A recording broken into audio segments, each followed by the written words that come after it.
Okay, I think we're on the record. We were just on your Article 30, miscellaneous, we were gonna go ahead and separate out the parts that we had agreed to, and TA those, and then the one provision that had something subject to the, or that the subject was a contribution to the Health and Benefits Trust, we're gonna do that either under a separate article, negotiate that under a separate article, or include it under another, maybe the article that has something to do with supplemental insurance and life insurance, healthcare plan, etc. Okay. Roxy, can I just, y'all have, we've agreed to TA on 15, 17, 19, 24, and 25, right? Let me see. 15, 17, 19, 24, and 25, yes. Okay. And then you have sent me counters on Article 16, which is sick leave, and 17, which is vacation, and those subsume 18. Right. What we did was we included the drag ups with under sick and under the vacation. And I think mostly everything on vacation is agreed to, if I recall correctly. Sick leave, there was a little bit of clarification on that. Okay. But it should be agreeable. And then you gave me an Article 20 injury leave. Yes. Any other counters or? Let me look. I mean, that's.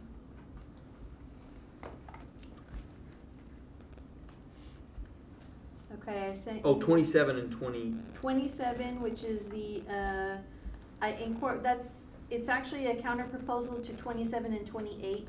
I was kind of doing them at the same time, and I just figured because of the time it was already, I go ahead and do it the way it was, and we can separate them again if we need to. But I've provided you a counter to your UA 28, which was impasse procedures, in UA 27, which I believe was like the collective bargaining process, etc. So those are all included in there. It's a pretty big article. Yeah. So we were really close on the. We'll go through it, make sure I understand what you're doing. We were really close on all the impasse part, where we had a disagreement, I think, with some of the negotiation stuff. I think we agree, we'll go through it, but we went ahead and agreed to since y'all agreed to the fact-finding board, I think we agreed to the issue by issue. But the way it was written, it wasn't real clear, because we were talking about package proposals, and I tried to work on the language to make it clear that the fact-finding board would make recommendations on each issue, and that they would provide their reasonings for each issue, because we don't want to give them an out and say, well, we want this one, but they award one or recommend one, and then they don't provide us any insight as to why. Excuse me. Okay. Okay, so then we got. So let's. And then did you get some water? UA? Yeah. Can you take a little break? No, I'm fine. I just got a tickle in my throat. Need a medic? Hey, I'm surrounded by medics. We'll call 911 for you. Greg, while we got you on the floor here, can we talk about that bill? It just came up.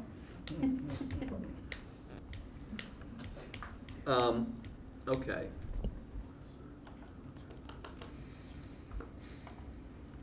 So, why don't we just go through them one by one, I guess chronologically. Oh, I sent you, I took the green out, and that sort of thing. I sent you the TAs on 15, 17, 19, 24, and 25. If y'all can print them, look them over. If you see any problems, of course, let me know. But if you don't, print them out. We can get them signed today. Sure. Okay. So Article 16, sick leave. Let's see. That. Okay, and I had let's see, the latest one I sent you on that, because I kept seeing little things. Yeah, I know. I think I've got it. I'm sorry. It was Yeah, the one I at know, 2:28. Roxy. I changed that 4 times. I know. Well, I'll save this. Okay, I'll say, replace that. Okay, yeah. Oh, okay. It was a comedy errors on my part. Yeah, no problem. Okay, I'm looking at it. It looks like the first. Thank you very much. It looks like the first rule any change is on Section 4. Right, and the Section 4, it basically What I did was change it to the language that was in the old contract, because it's just not for just cause. It says anytime the chief in his or her judgment deems it appropriate for a just cause. And that is straight out of the old language, Is which it? is found in, it should be like on 10 or something like that. I think it's Page 9. on, Oh, Page yeah, it's 9, on the top of very, 10. very top of, page 10.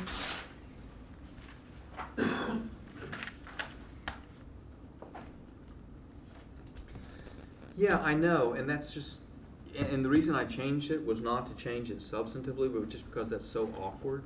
I mean, what does that mean? In his or her judgment deems it appropriate for a just cause. I mean, does that mean there's not, sign-in sheet?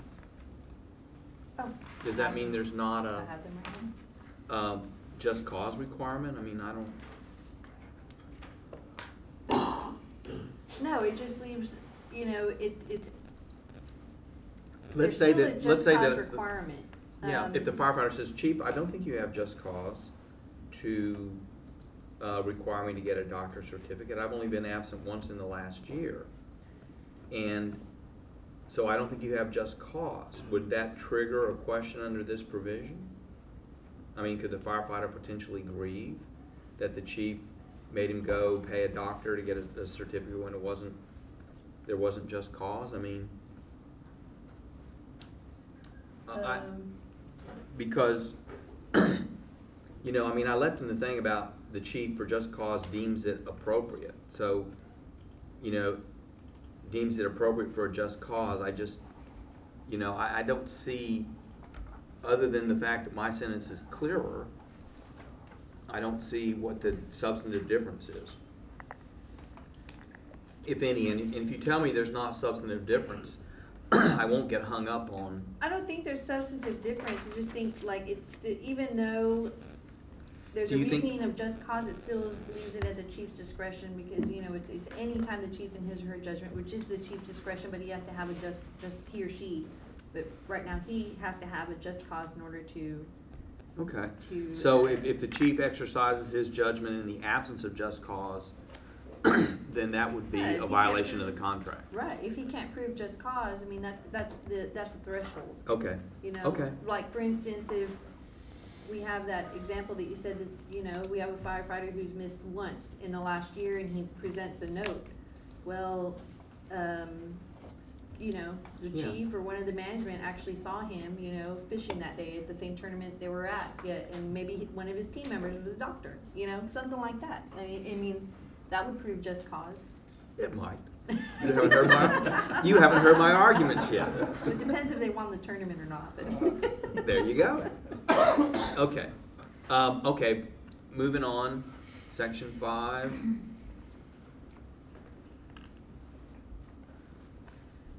On section 5, what we did was we incorporated what the pool is used for, and I think because right now we just have sick leave, retirement pool, but there's really somebody who's reading this contract and doesn't have any experience with this doesn't know what the pool is. So this kind of just explains it. We pulled it from the old contract, and I think it reflects accurately what this should be. With that change on the at least to more than 90 days, I think it's understood in the current practices like anything over 90 is what triggers the pool. I think if you have 90.1 hours, that's what triggers a pool. If you have 91 hours, that's what triggers a pool. I don't think 90 actually triggers it, if I'm correct. It's anything above it. So that was the reason for the change. Okay.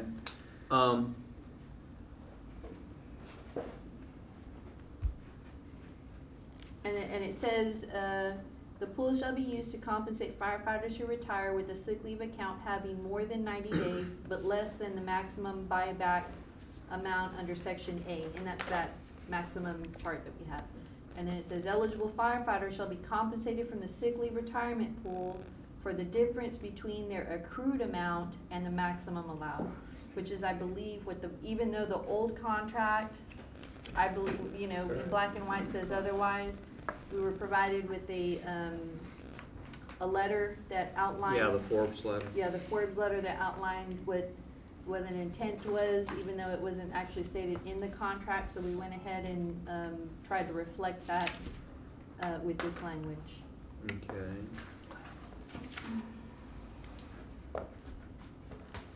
On section 5B, we just added that, the city will deduct I think I've tried to make it a little bit more simply and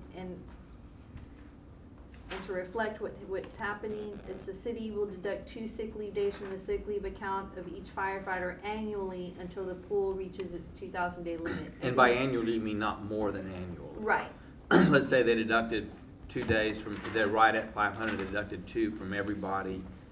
That would still only get them up to about, like 12 something. Well, they can't. 1,200 days. They'd have to wait another year before Right, they they deducted. can't deduct it until the next year. Okay. I'll and, probably add not more than annually, just to Yeah, make that. and that might fix it, not more than annually. Yeah, okay.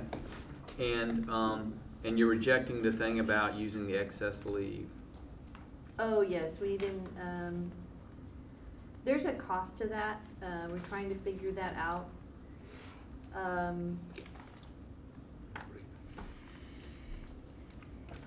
Okay, well, I understand. Yeah, there's a lot of issues on that, there's a cost, and it's really actually hard to actually identify what kind of cost it is, because if you think about it, say Johnny retires and he has, 100 days left over, whatever, sick days that were left after he was even compensated from the city and the sick leave retirement pool. Will those 100 days, go into the pool? We don't know, Johnny gets paid a certain rate. We don't know if a battalion chief or an assistant deputy chief is going to retire at some other time later. And so the value to those sick leave hours may be way more than what Johnny's actually putting in. And then, depending on what time it is, we don't know how to budget for that. I don't know if it's budgeted, and then we may come into a constitutional problem with how are we gonna budget for this unfunded liability that we don't know how to actually compute, so. Okay. And then the drag-up pay, it looks like you just done the chart. Yeah, this is yours. Basically, we just put whatever was in 18 here. Okay.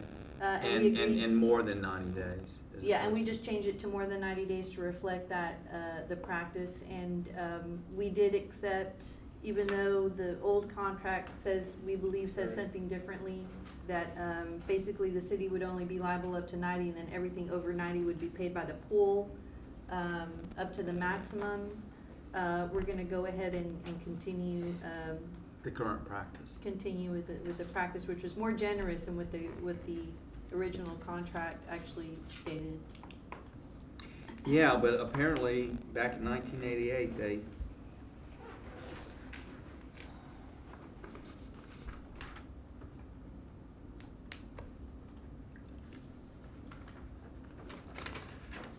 this one or this one? Yeah, we already got it. done. Okay, I got it on 16. Okay. So let's move on to 17. So apparently back in 1988. We're looking at city 17. TA 17 should be a TA. What we did was Oh, yeah. we just added the drag up, but that should all be Yeah, I looked at that. and I'm- agreed to as well. And so 18's gonna kinda go away. Right, that's what we're thinking. Cause it's subsumed into, And I know we're still talking about organization, but it was easier for me on my side to actually put it under vacation and sick leave, so that it was all under one part. I know it may be a little bit repetitive because a couple of the formulas are the same, but if you're looking at it in the contract and you're looking under vacation drag up, you find it right there, so. Okay. But we can talk about the organization later, but basically we're TAing 18 as well as,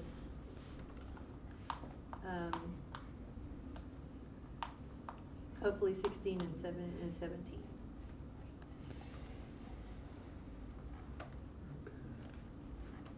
so I'm making a note.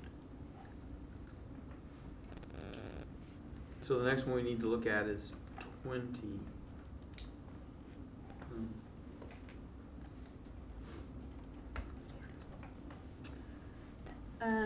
On 20, this one's a little bit, I think, this was our first go around on this one, but we had both stated here at the table that, on injury leave, we wanted to maintain the status quo of what was in the old contract. Unfortunately, it was a little bit, the old contract was kind of one long paragraph, and it was a task to try and go through and pick out what the separate provisions were in there. So what I did was try to clarify, what the line of duty injuries were under the contract and pursuant to the statute that we've adopted, that we're under. Okay. One of the things that was different that wasn't in the contract, but is pursuant to a management policy, is a firefighter on light duty issue. That was not in the old contract, but you had included that in the last paragraph of section 1A, and then in your proposed section 2. Before we get to that, though, I'm looking at your 1A. Yes.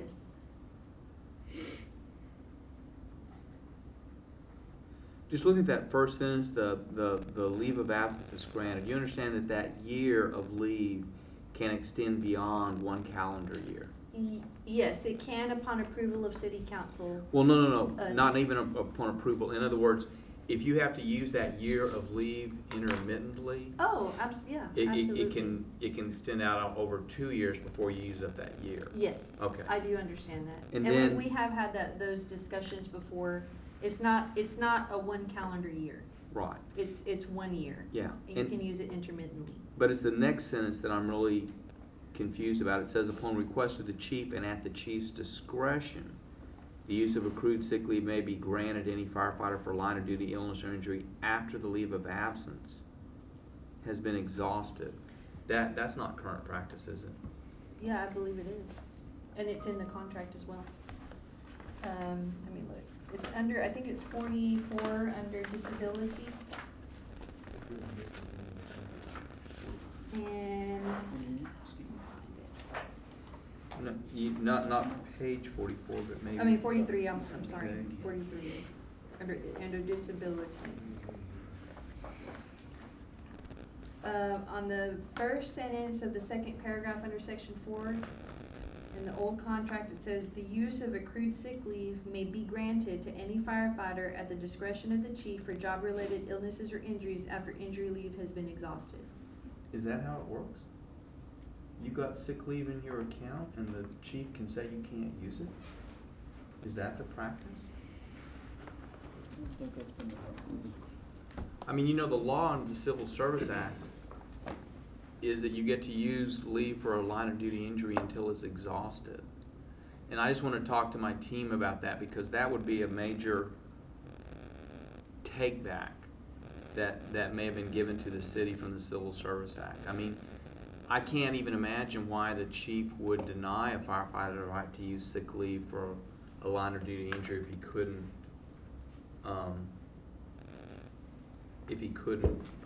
work after the leave of absence has been exhausted.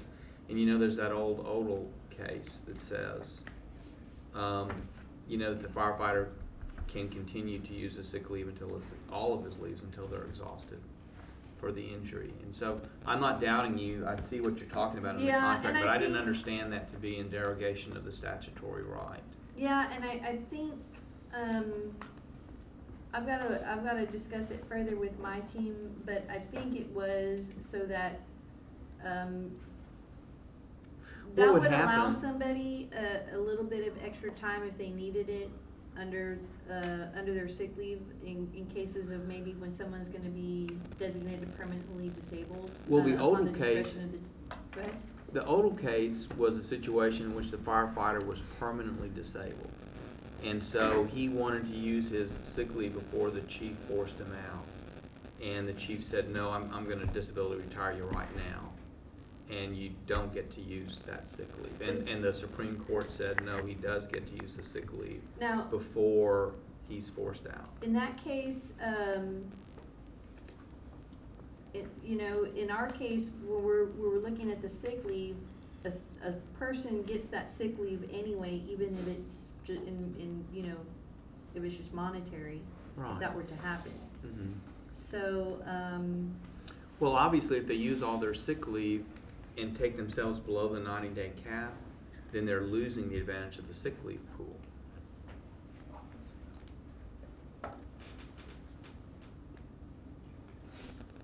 Okay. Yeah, let me talk to my team about it. okay. It just jarred me when I read it, so. But it may be the way they do it here, I don't know. Okay, so, and then you're saying that you crossed out the light duty? But I think that is the, kinda like the standing practice. Right, that's per policy, and, it's not subject, it wasn't a subject of the actual contract. There's a limited Except duty. under maintenance of standards, perhaps? Well, I'm not quite sure what the old prevailing rights clause means. I don't know if I've got a good idea. so, You know, yeah, I hear what you're saying. I know that maintenance of standards argument is yet to come. But that's exactly the kind of thing that if you say, well, we want to get rid of maintenance of standards, then practices that are really important to us then need to be ensconced into the contract. I mean, that's what I'm talking about. You make the contract so much longer. Well, if it's a citywide policy that applies to all employees, like light duty, might be. Well, sure, but you Unless know. want special consideration of something over and above what all the other employees get. Well, of course, that happens all the time, But because in the this case, firefighters yeah. have the right to bargain, and other employees don't. I mean, that's, you know, when you stop right there, you say, well, why do the firefighters get to bargain and other city employees don't?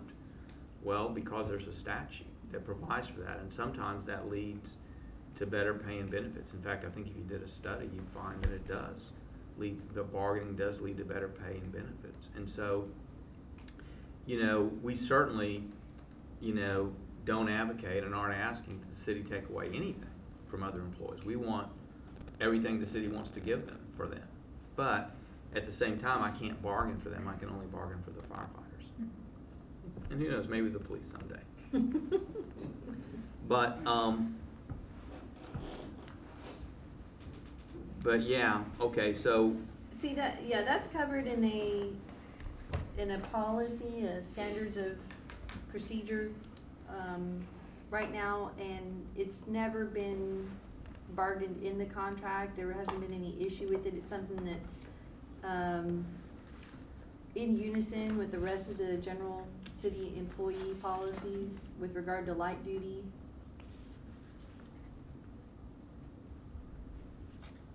And quite frankly, I don't think it's ever been a problem. I think that they've always accommodated the light duty appropriately. yeah, I know. I'm trying to avoid that problem like we've had with the EMS thing where, you know, in the past, they've always let people voluntarily demote, and then because of changed circumstances, they didn't. I mean, it's entirely possible that the city might change the citywide policy tomorrow, right? And then it would just go away if it's not in the contract by a maintenance of standards or some other, right?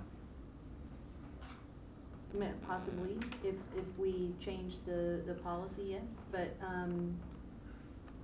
I mean, That's not. but if it's something that, you know, you wanna bargain for and put in the contract, you know, that's now guaranteeing you that if we had some sort of budget crisis and we did a reduction in force and didn't have any possible positions for light duty, and then that became an issue, then we're gonna be forced to, if it was in the contract, to follow that. You know, it creates a you know, hindrance on operations. I don't know that that's true. I mean, I've had situations several times when they had the economic crisis in 2007 and 2008, and it just seemed to keep going. I had several bargaining units that actually met with the city and rolled back even wage increases that they had been promised because they realized that the city was in a tough fix. I mean, that's sort of a standalone situation. And you know, the parties can always reopen the contract by agreement, and I had several locals that agreed to do that for exactly that reason. So, you know, but when you say we don't foresee that that's gonna change during the life of this contract, then that immediately kind of begs the question, well, then why not put it in the contract? Well, why have to put it in the contract?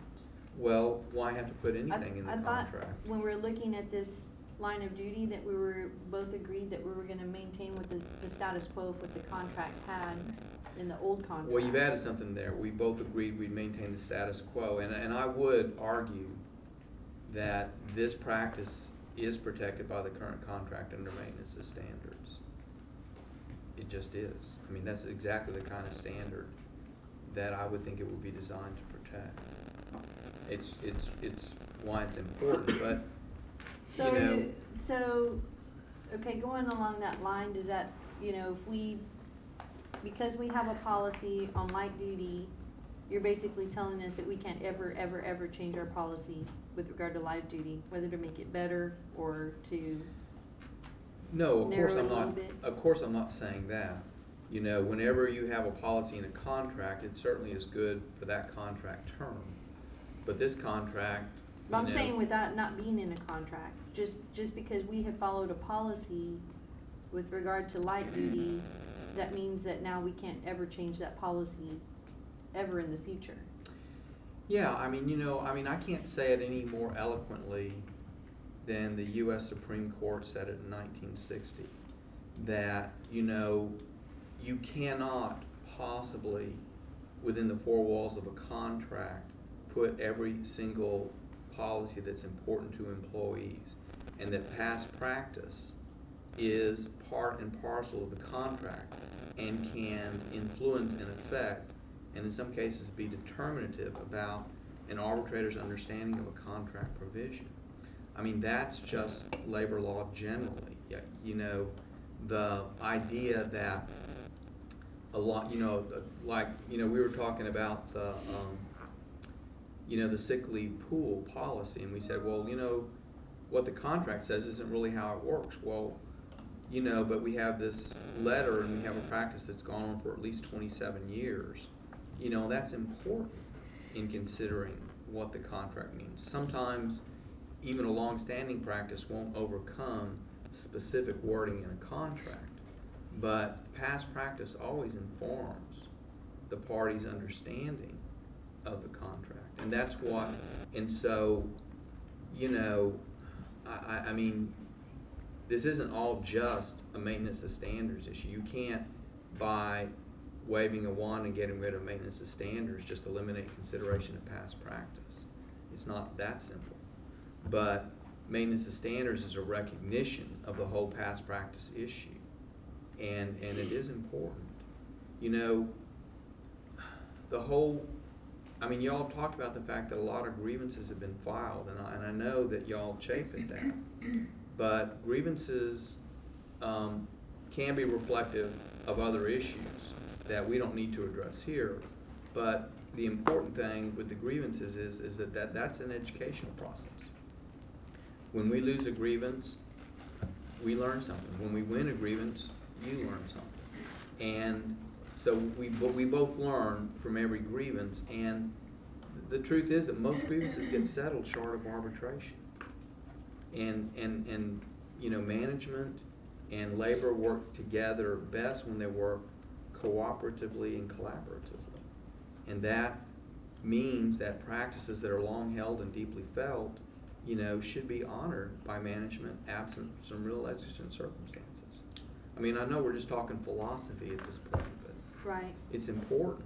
Well, and it's important when we're talking about, you know, I guess we have different understandings or interpretations right now when we're talking about status quo, because when I'm talking about status quo, I'm looking at what rights does the contract have?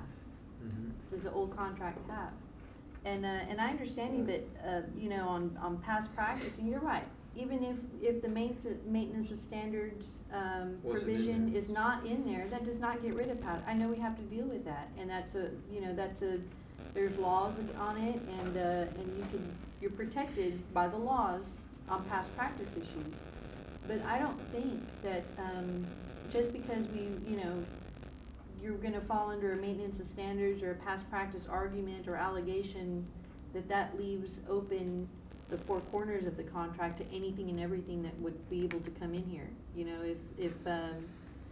No, I then mean, what's the purpose of coming down and sitting and negotiating a four-corner contract if we really don't know what we're gonna be held to anyway? Well,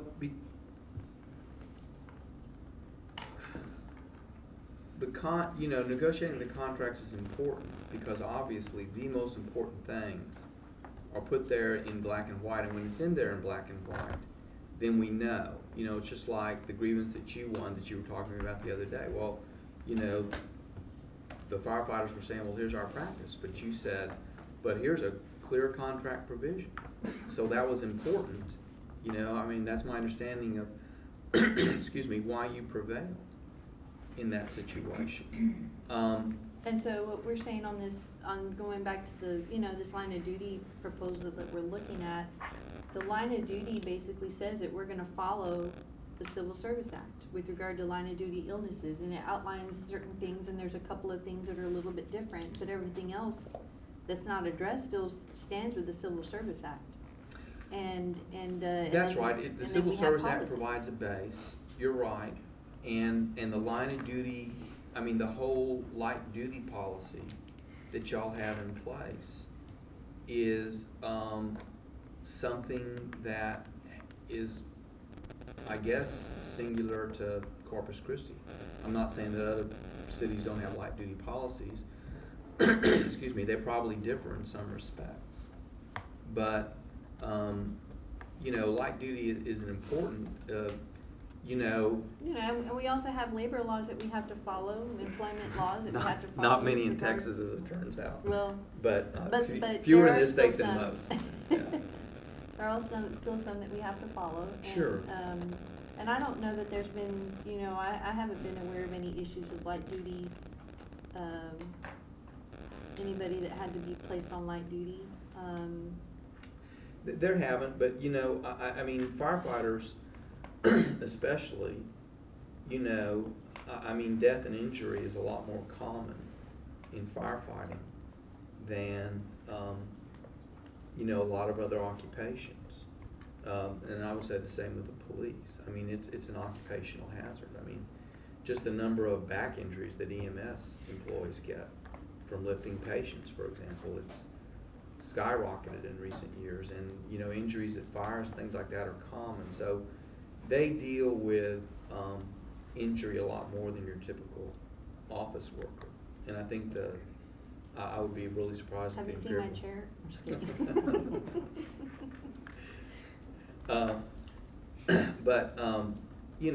So a light duty policy is more important to us than it would be in a lot of situations. We've had 6 or 7 injuries in the last year, right, in the department. We have a number of people on Fire- injury leave right now. Fire, light duty. firefighting injuries. So anyway, I understand your position. I didn't mean to get us bogged down in that discussion, but it is, on the other hand, it is a discussion worth having. So, okay. And so what's the purpose of the,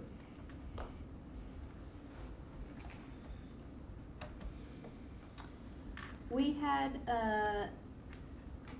with regards to what we had on the line of duty, there was a definition for line of duty illness or injury, and I have, I included it in here. We can put it in the definitions part. is the definition is that from the definitions article currently, or? It's actually from within page 43. The definitions are kind of embedded in that third paragraph under section 4 disability. And those are taken straight from there. Okay. Okay. I will look at it. And then you've crossed out non-duty related injuries. And that's not in the contract, you're saying? Not that I found.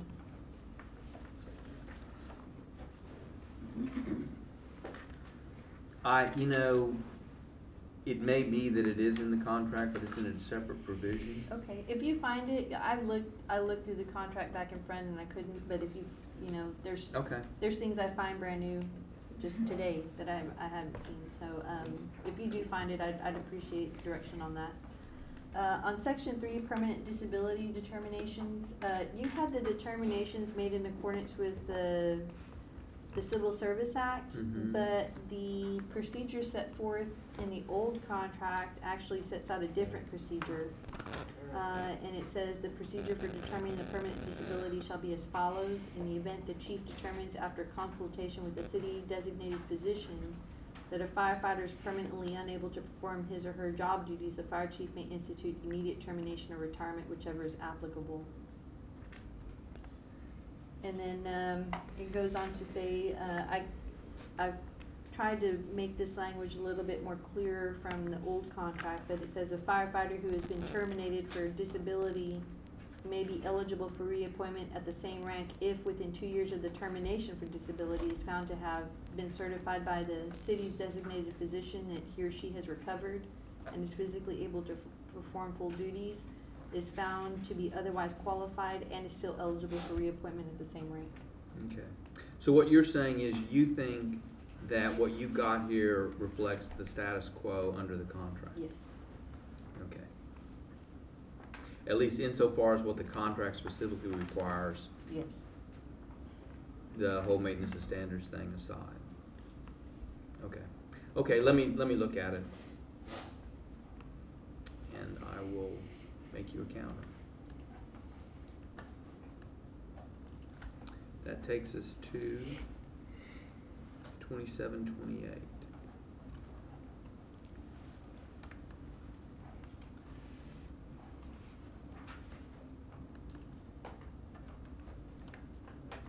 Okay, on these, I've incorporated, your Article 27 and 28. The first part is mostly your, Section A through C is I think what is incorporated in your Article 27.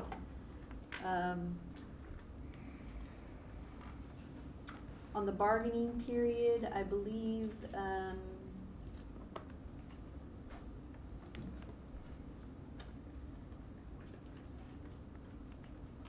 messed up and should have put what we agreed on there, but I think that we agreed on everything except the second to the last sentence, which says an impasse can be reached only on mandatory subjects of bargaining. You had crossed that out. I think that's the only thing that we don't agree on. I had included it, you had crossed it out, but I thought that, we were both under the understanding that an impasse, can only occur on mandatory subjects of bargaining, that a permissive subject of bargaining cannot force an impasse. That's correct. You can't take a contract to impasse, based on a non-mandatory subject of bargaining. And I'll tell you why, if I can get my Article 28 on the screen so I can compare the two. That would be on, Article 27, I think. Oh, okay.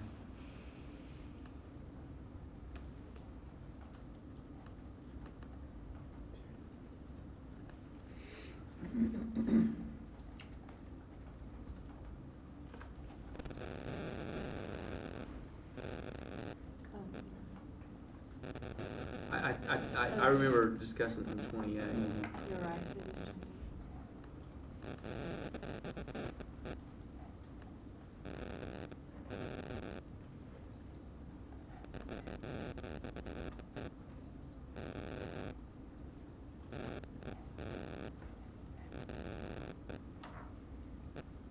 You know,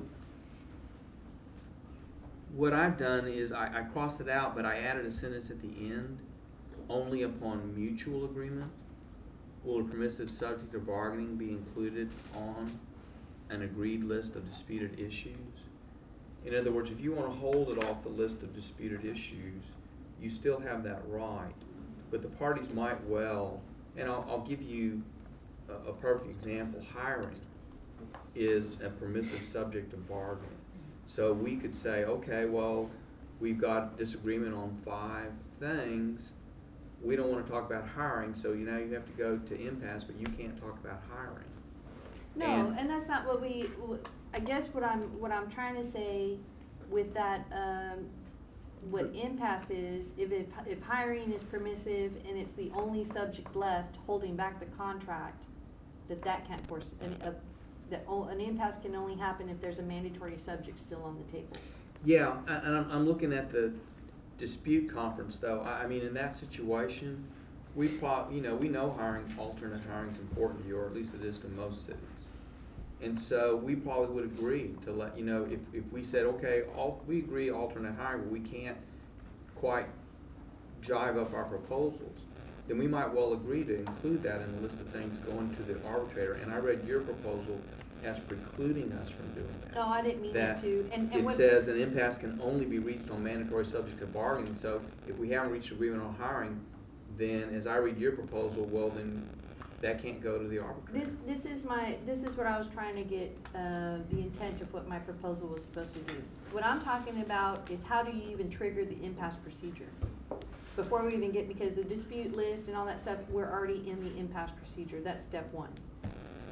But to trigger the impasse procedure, I wanted it to be clear that an impasse cannot be forced on just a permissive subject. There has to be mandatory subjects like and it's usually wages, benefits, healthcare, something like that. But if there's, we're negotiating how, what size of a TV that we're gonna put in the fire department and, or the station, and we're arguing whether, the city only gonna give you a 40-inch but y'all want a 60-inch, and that can't force an impasse, if that's the only issue left, is basically what I'm trying to establish. What triggers the impasse if there's still a dispute on mandatory subjects that we cannot come to an agreement on. And then when we go, then step 1 would be the dispute conference. That would be step 1. And then there, even though, we know that we have to discuss mandatory subjects, we can discuss permissive subjects and include them on the list if it's mutually agreed upon. Okay. And that's the intent. I didn't want to exclude them the way that you were describing.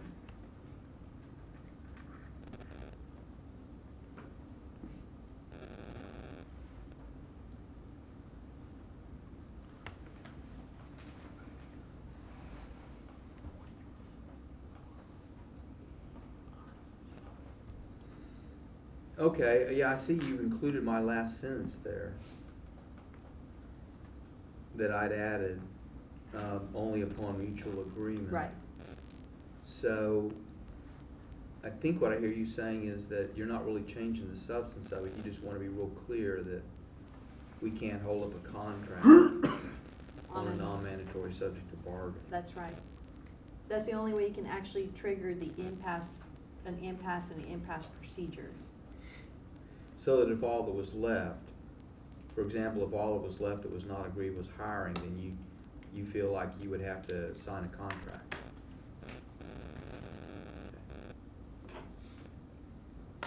Yeah, because a non-mandatory subject can't force an impasse. Right, okay.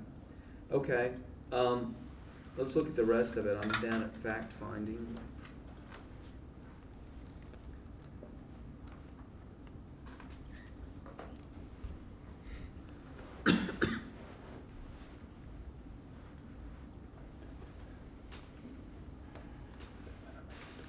That doesn't look like, I'm not really seeing any substantive changes until we get to No. C. On B, I just added each party will pay the fees and expenses of the fact finder they select, just so it could be clear. Okay. C, I just added, it just said that we would present, each party would present the fact finding board with a package of proposal. I just added consisting of the disputed issues for the fact finding board to consider. Because going further, we've agreed that the fact finding board will go issue by issue in the actual Okay. proposal, Okay. or the package proposals. On F, factors affecting the fact finding board's recommendation, We included in there, we put back total compensation hours and conditions of employment of all, it said it said general employees before the city of Corpus Christi. We did all employees of the city of Corpus Christi, which I think would address the next section that you had put in there, including total compensation for police officers and city administration. So we just wanted to make sure that we didn't intend to leave anybody out. We wanted the total compensation hours and conditions of employment of all employees of the city of Corpus Christi to be considered, Mhm. including the equity of the total compensation plans within the city.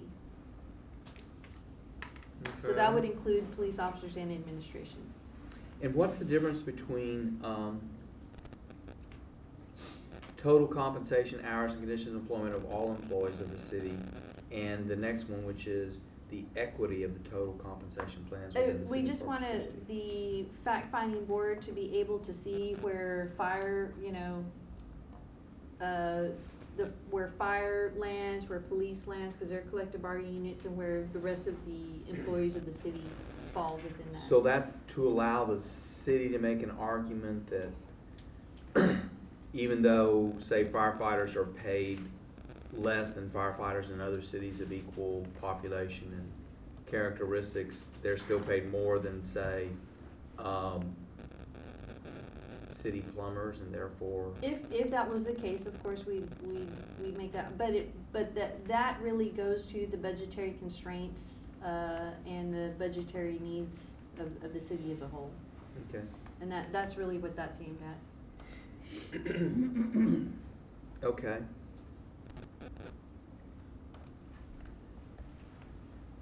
And that's all employees Yes, of the city? all employees. Okay.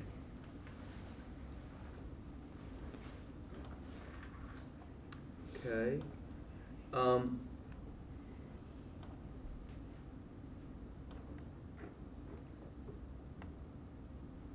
We took out, any current and national and state policies or guidelines with respect to compensation,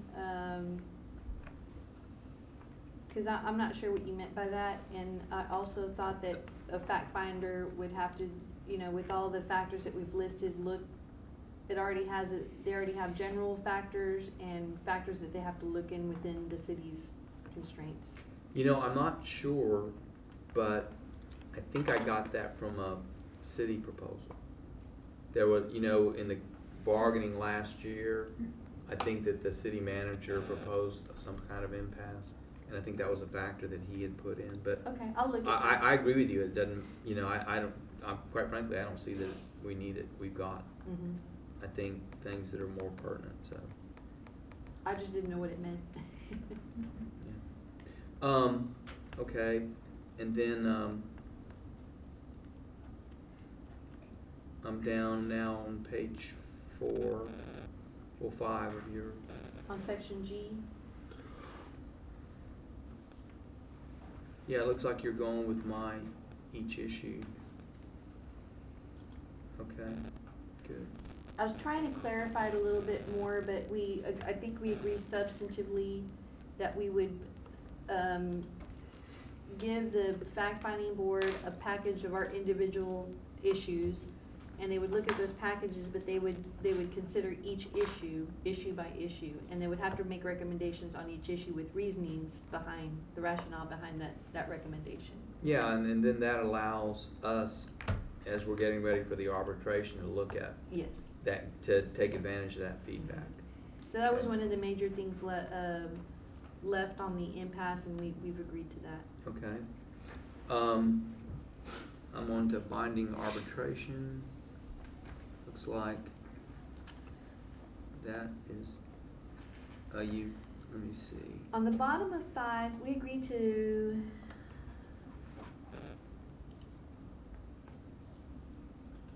everything. I think, there was a couple things I forgot to accept, but we agreed to a lot of it. Let me tell you, I'll go over what I did add on 5. I saw in here, I didn't realize it at first, but usually on these arbitrations, we have the ability to submit either briefs as required by the agreement or at the discretion of the board. I added that in there. The arbitration board may also request post-hearing briefs at its discretion. And, if they do, then the hearing would not be closed until the receipt of those post-hearing briefs if requested. Because, you know, it wouldn't be fair for them to close the hearing and then they request our briefs, we have 14 days to do the briefs, and then they have 6 days to render the award. So, I put that in there. We had it with the fact finding. I think we've had it with the grievance and the disciplinary, procedure. And so for some reason, I just didn't include it beforehand and we didn't realize that. Okay. But that's the only thing I added. On the appeal of the arbitration board's decision, we had abuse of discretion, which you agreed, I put or jurisdiction, and basically I just wanted to leave open if for some reason the arbitration board didn't follow the requirements it was supposed to, for instance, using the particular factors that we laid out, that would still allow us to contest, you know, that they needed to use those factors. Yeah, and that's not to say, well, you know, I mean, in any particular situation, the arbitration board might think that some factors are more important than others. No, not at all. Yeah. It It's doesn't. not the weight of the factors, Not the just. weight, but if, for instance, they say, well, you know, we considered, you know, we see this show talking about firefighters, and I forgot what the show is, it comes out in prime time.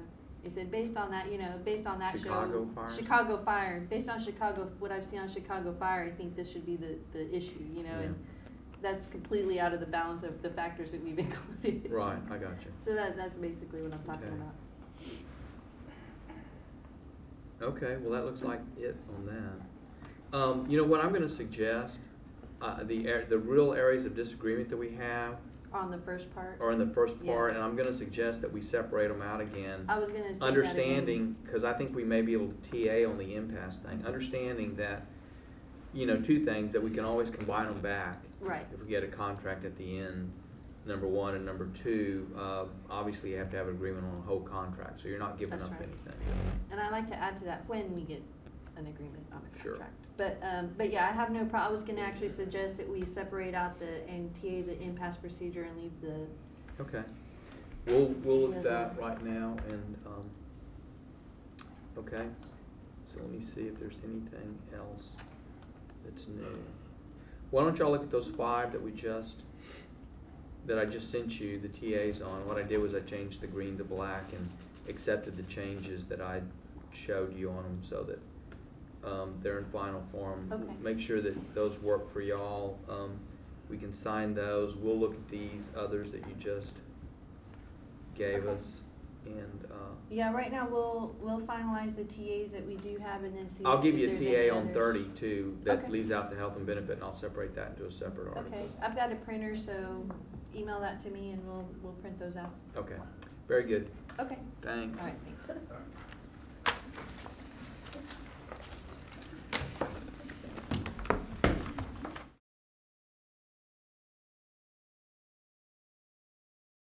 Randy said. Yeah. Yeah, mine's been fussy last couple of days. Mine, Let's see what Yeah, I had that possibly problem. I can Take do. it forever. Well, it does have partial. How about Hispanic Chamber of The Commerce? last one was 13. Y'all got your own internet? Oh, Viking. Viking? Doesn't keep on crashing. Oh, it's touch and go. Kind of spotty? Yeah, I'm gonna turn it back on. definitely.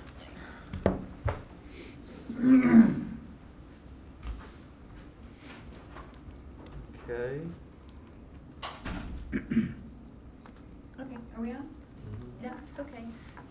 We have printed out here 6 tentative agreements for Okay. signature. And those would be 15, 17, 19, 24, 25, and 30? Okay, let me, hold on, you went a little too fast for me. Okay, sorry. We've Would be- got, 15. If you'll read the title too, just for the record. Yeah, we've got, Article 15, holidays and holiday pay, which also includes the, drag-up pay. Article 17, vacation leave, which also includes drag-up. Article 19, personal leave, which, that does not have drag-up. Article 24, the grievance procedure. Article 25, appeals from disciplinary actions, and Article 30, miscellaneous. These are the ones that we reviewed them, you emailed them to us, we reviewed them, we just printed off what you emailed us. Okay. So I have these ready to sign. Also, I think if we separate the impasse from the other sections, I think we're pretty close on the impasse as well. I forgot to mention that to you. Yeah, we are. Okay. We are. I'm So we gonna could look at that. possibly, if you email it to me tomorrow morning, if we're agreeable on everything, then we can probably print that out in the morning and sign it as well. I think for sure we can get the sick leave and the impasse part of your latest impasse article to us. Okay. And I'll work on that tonight and hopefully have that to you first thing tomorrow morning. Okay. Those are two that I've mentioned that we could work on. And I sent you an email, I think that we're close on 14, 21.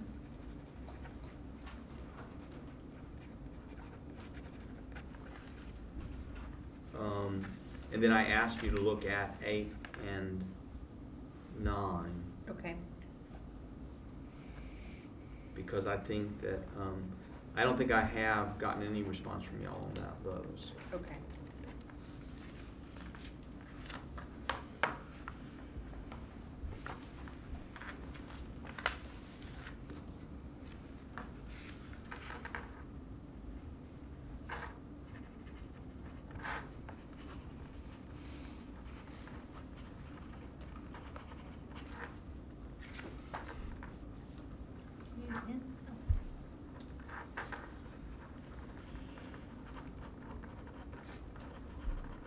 Okay, yeah, I've signed those.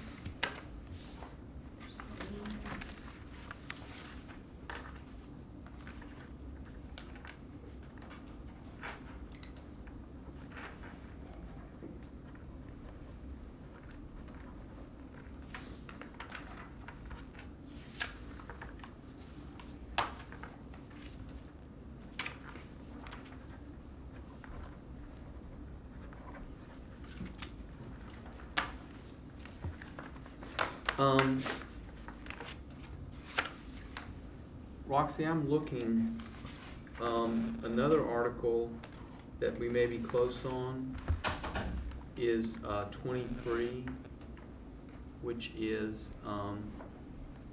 promotions. Oh, yeah.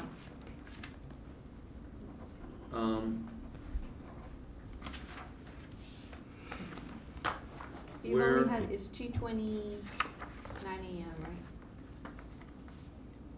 No, I sent you one on April 9th Okay. at 9 a.m. and it shows mine is almost entirely green. There's a few changes, but you know, the reopener clause is the big issue between us, and there may be another way to skin that cat. Oh, okay, Okay. that's right.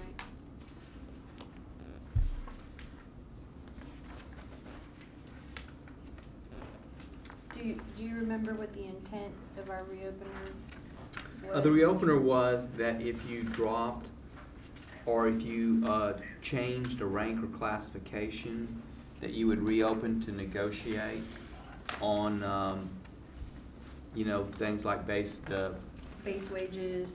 step salaries, step eligibility for salaries. promotion, et cetera. And I really think that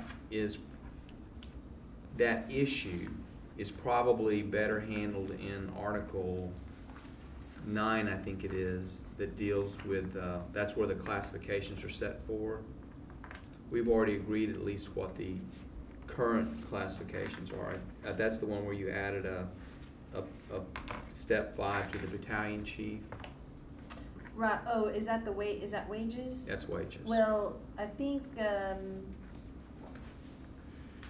You've got some very similar language in your wage proposal. If you look at your section 1, Okay, if you look at your section 1, it says the city currently has established pursuant to 143.021, the following is the way you've worded it, and that's the Okay. same sort of thing you've got in this reopener clause. So it may be that we can deal with that section 9 in that context. Okay, because obviously if something were to change in if the ranking system in any way, of course, we would have to also change the eligibility, make sure the eligibility was consistent with what was required.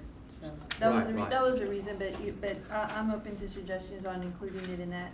Okay. We can deal with it there. Okay. Okay, so I will hopefully have something for you on sick leave and impasse tomorrow. Okay. To start out with. If you can look at those others Yes. for me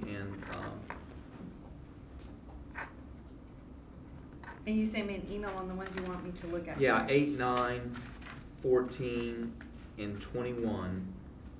And I just added to that 23. You know, we've already done a lot of work on 23. It's Mhm. close.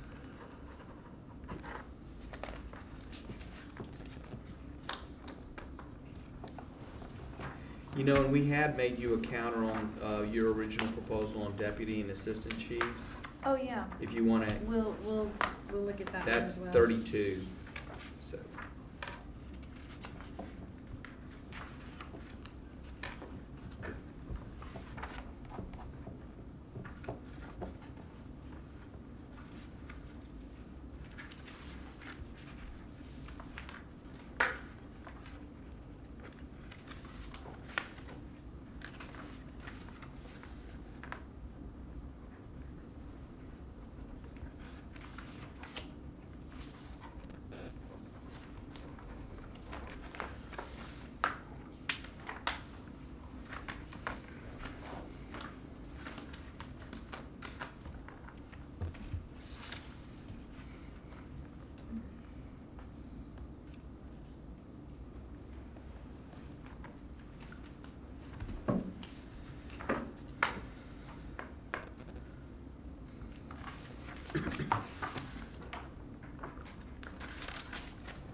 And 32. Just in case I didn't get the phone.